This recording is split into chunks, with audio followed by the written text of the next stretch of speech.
Assalamualaikum warahmatullahi wabarakatuh. Kebetulan hari ini saya sedang ada di Gunung Rinjani dan tanpa kita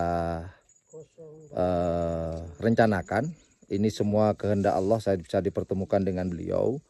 Dan memang sedikit agak penasaran sih, sejak saya tahu Gunung Rinjani ada sebuah spiritual, ada sesuatu yang tersimpan di sini yang pastinya banyak para pendaki yang tidak mengetahui.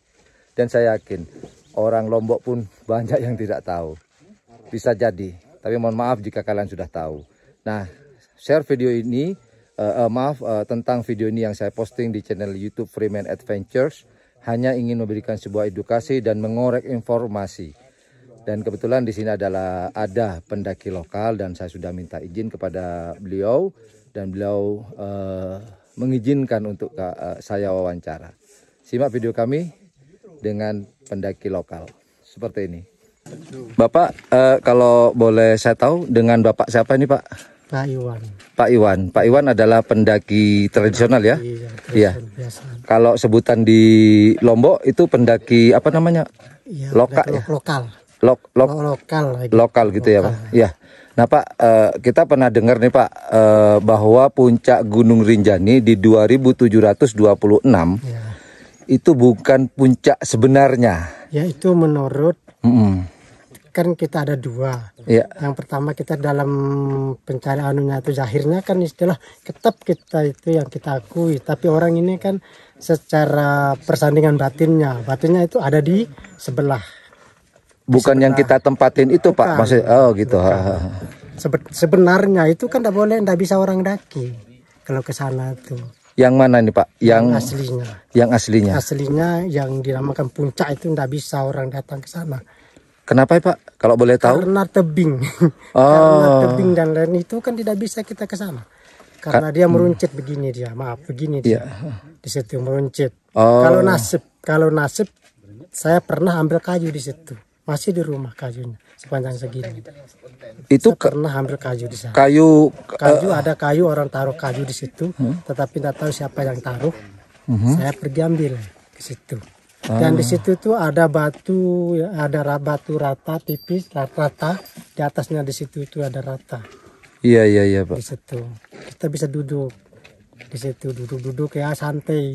Tapi kalau duduk di situ tuh perasaannya nanti bukan seperti di gunung, sepertinya di alam lain lah begitu. Sepertinya kita lihat tuh lain, seperti ada masjid, ada apa, seperti ada gubah di situ. Itu makanya orang tidak bisa ke situ karena anehnya, ada keanehan di situ. Jadi yang dimaksud tidak semua orang bisa ke sana ya, Pak ya? Iya, itu dia. Hanya orang-orang tertentu. Tertentu yang bisa ke sana. Pak Iwan pun satu kali aja pernah ke sana. Satu kali aja, walaupun sering saya ke Segara Muncar kan di situ. Yeah. Saya kan pendaki Segara Muncar, tetapi satu kali aja saya pernah ke sana. Nggak bisa lagi. Waktunya saya ke sana tuh tidak tinggi. Kalau sekarang meruncing betul dia, itu anehnya. Gimana Pak? Awalnya Pak Iwan ke sana enggak terlalu tinggi dia. Waktunya saya pergi itu enggak terlalu tinggi karena nasib. Ini karena nasib, maaf. Karena penglihatan berbeda, maaf, karena di sini kan karena izin Allah ya, tetap pastinya Allah, ya kita bisa naik, tapi kalau bukan izin Allah tidak bisa karena meruncing. Kenapa saya cerita ada batu? Karena saya sudah, kalau saya tidak bisa saya bercerita. Benar. Ada batu lepi di situ, saya pernah tidur di situ. Sekali tidurnya bukan di dalam masjid. Waduh, tapi saya ingat saya ini di gunung. Tetap saya ingat perasaan saya tetap. Karena masih figur saya masih kuat kan di gunung, saya tidak bisa dikelabui maksud saya kan. Tapi duduk begini masih saya lihat seperti gubah-gubah. Ini di mana saya padahal kayak gini. Ya, akhirnya saya sikir dulu kan, kita sikir. Ya, saya tahu, ngerti saya sudah ada memang di bukit. Dia berarti gunung ini adalah kubah. Puncaknya adalah kubah. Kalau ke sana itu apakah itu makanya kalau dalam bahasa batunya itu kulub. Kulub kalau dalam pelajaran bahasa ilmunya. Kulub mengalami peristiwa itu kulub namanya. Kulub namanya karena dalam bahasa ilmunya. Karena kalau orang Sasak ini kan dia naik ke gunung ini menurut ilmunya, pengetahuannya. Karena gunung ini kan istilahnya dalam pengetahuan. dalam pengetahuan bukan untuk kita ini, bukan untuk rekreasi. Kita untuk mendaki, untuk mencari keyakinan dalam diri kita sendiri. Itu gunung kalau kita ini. Iya, kalau orang Sasak ini pergi ke gunung itu cuman bukan untuk main-main, untuk mencari seperti dirinya. Bagaimana ke antara gunung dengan kita, kemampuan antara jasad dan kemampuan roh kita itu untuk seimbangnya, mencari keseimbangannya dalam ilmu. Itu dalam ilmunya. Itu permasalahannya kalau orang Sasak itu, untuk mencari perseimbangannya ilmunya itu, istilahnya keilmuannya itu. Sampai sejauh mana dia mengenal dirinya. Tentu sekali kalau sudah mengenal diri, tentu sekali menembus ke Tuhan. Betul. Kan gitu. Betul sekali Pak Iwan. Makanya kita ke sini itu untuk ke situ arahnya. Maaf, jangan salah paham, tapi kita ke gunung ini salah. Orang bilang orang ada ke Mekah, salah, bukan gitu maksudnya. Seakan-akan kita ke Mekah itu seakan-akan sini sama, hampir sama, maksudnya yang sama. Mekah itu kan istilahnya, Mekah itu kan kalau bahasa anunya itu kan itu istilahnya kaca. Mekah itu kan kaca, cermin. Jadinya di situ kita melihat segala hal kelakuan kita itu. Kalau di Mekah itu kan muncul, kelihatan. Kamu berbuat baik, di situ baik, ya kan? Nah di sini juga sama. Akan diperlihatkan juga Pak Iwan. Di situ kita diperlihatkan tingkah laku kita yang mana itu kita mau memperbaiki juga. Tapi bukan Mekah, bukan Mekah, tapi seakan-akan cara anunya sama. Sama di sini di Mekah juga disebut cermin. Ini juga cermin diri. Tapi tidak bisa disamakan dengan Mekah. Ya betul. Itu fungsinya, istilah maksud saya kan istilahnya Mekah itu juga sebutannya cermin. Di sini juga cermin diri kita sendiri. Boleh dikatakan untuk introspeksi diri Pak Iwan. Nah, untuk diri. Introspeksi diri Pak Iwan, apa yang sudah kita kerjakan sebelumnya. Supaya kita kalau baik, supaya kita perbaiki, tingkatkan baik. Kalau salah kita rubah ke lebih yang baik. Untuk kebaikan. Betul. Itu saja. Pak Iwan, ada yang mau saya tanyakan dari cerita tadi Pak Iwan menyampaikan tadi, menggambarkan merasa Pak Iwan itu ada di sebuah masjid dan apakah itu termasuk menggoda Pak Iwan? Nah, itu keimanan Pak Iwan atau bagaimana Pak Iwan? Kita itu kalau di alam sini kan ada alam gaibnya. Kita itu apakah bisa enggak kemampuan kita itu untuk menyesuaikan diri dalam di waktu itu kan?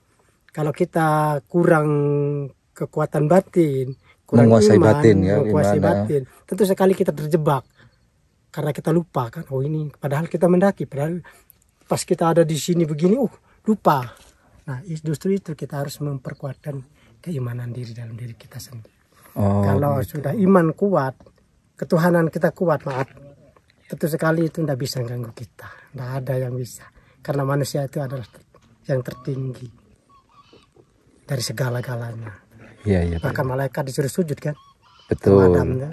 Kenapa kita harus sujud sama setan? Maaf, begitulah ceritanya. Betul. Saya setuju banget dengan Pak Iwan barusan saya sampaikan. Maaf kalau salah. Betul, tidak salah Pak Iwan. Betul sekali. Gini Pak Iwan. Pak Iwan dalam 1 bulan atau 1 tahun sekalikah mendaki ke Gunung Rinjani? Atau ada waktu-waktu tertentu Pak Iwan? Kalau kebiasaan dari dulu lah gitu. Maksud saya dulu kalau kemarin ke Karang-Karang ini karena di sini sudah menjadi tempat taman rekreasi, tempat melancung. Jarang saya ke sini karena banyak saya lihat orang-orang mandinya tidak sesuai dengan manu saya. Karena kalau telanjang atau pakai celana pendek itu bukan pantai tempat orang. Ini yang perlu saya tanyakan. Nah, ini ada sebuah nilai edukasi yang saya dapat dari Pak Iwan. Mungkin dari penonton saya yang belum pernah atau ingin lagi mendaki ke Gunung Rinjani dan pingin mandi atau berendam di air panas yang biasanya didatangi Pak Iwan, apa tadi air panas? Kalak namanya. Air kalak. Itu masukan dari Pak Iwan, mungkin teman-teman ada yang menonton. sebaiknya mereka berpakaian seperti apa Pak Iwan? Pakai celana, paling enggak lah pakai celana pendek, celana begini lah. Iya. Paling enggak kalau kita. Tapi kalau bisa ya pakai kain putih. Karena untuk menghargai diri sendiri. Menghormati diri sendiri. Karena apa? Di situ kan kita yang bukan hormat orang, kita sendiri yang menghargai diri kita, cara kita mandi. Kalau untuk perempuan Pak Iwan, apakah ketika dia kan ada perempuan itu yang menstruasi, sedangkan di sini kan tidak ada larangan perempuan menstruasi untuk mendaki gunung.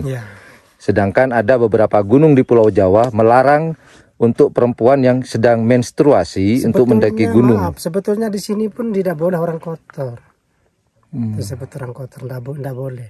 Tapi kan yang jalankan sini kan pemerintah, dia tidak tahu. Dia tidak tahu permasalahannya apa di sini itu. Makanya banyak kejadian-kejadian.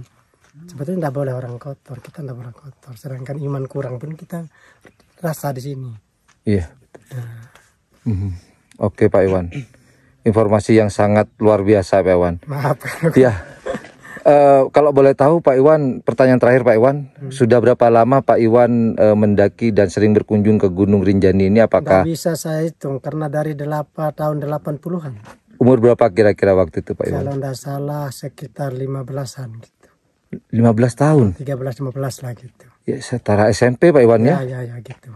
Itu dulu Pak Iwan pergi sendiri atau bareng orang tua? Pertamanya saya sendiri, tidak ada yang bimbing saya. Apa yang bikin tertarik Pak Iwan seumur 13 atau 15 tahun, di mana masa itu adalah masa-masa yang bermain, bersenang-senang? Kan saya kan ada sejenis mbah saya itu kan sejenis orang yang suka bergunung.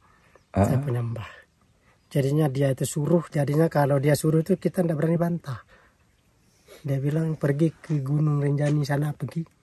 Saya pun tidak tahu Sembalun, tidak pernah jalan Sembalun, tidak pernah pergi ke Sembalun. Sembalun tidak pernah saya.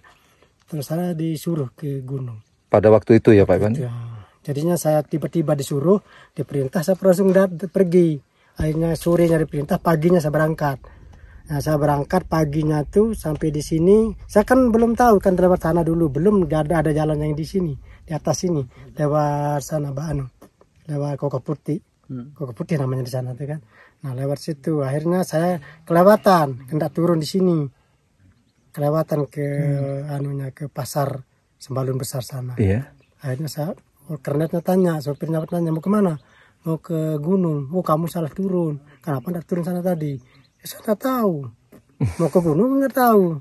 Ya namanya baru. Iya itu kamu ngojek. Saya ngojek ke situ ke Pelawangan sana tuh, tuh. Nah saya jalan tuh seperti kata cerita aja, jalan ke sana enggak tahu kan ke sini tuh ya ikut bekas orang jalan aja. Air enggak bawa, semua enggak bawa, baju cuman segini, baju biasa lah gitu. Cuman air enggak bawa, beras enggak bawa, nasi enggak bawa, lampu enggak bawa. Pokoknya saya kira gunung itu sekarang pergi sorenya bisa pulang. Saya kira begitu. Terus Pak Iwan bisa survive atau bertahan di gunung bagaimana? Langsung loh sampai di sana 3 hari, berarti tidak dapat makan, tidak bawa apa-apa. Terus untuk bertahan gimana Pak Iwan? Ya bisa, insya Allah kan Tuhan yang kuasa. Sudah, ini bukan ranah saya karena ini sudah bukan di luar nalar ya. Kalau urusan goib ini memang kita tidak bisa. Nah, karena kepercayaan Tuhan itu kan satu, jadinya kalau tekad begitu itu kan karena perintah, dengan perintah guru, akhirnya saya akan jalani. Gitu. Kalau mati ya mati di situ aja, tapi enggak mati saya, enggak lapar juga saya. Ya ini Pak Iwan masih hidup sampai sekarang bisa ngobrol.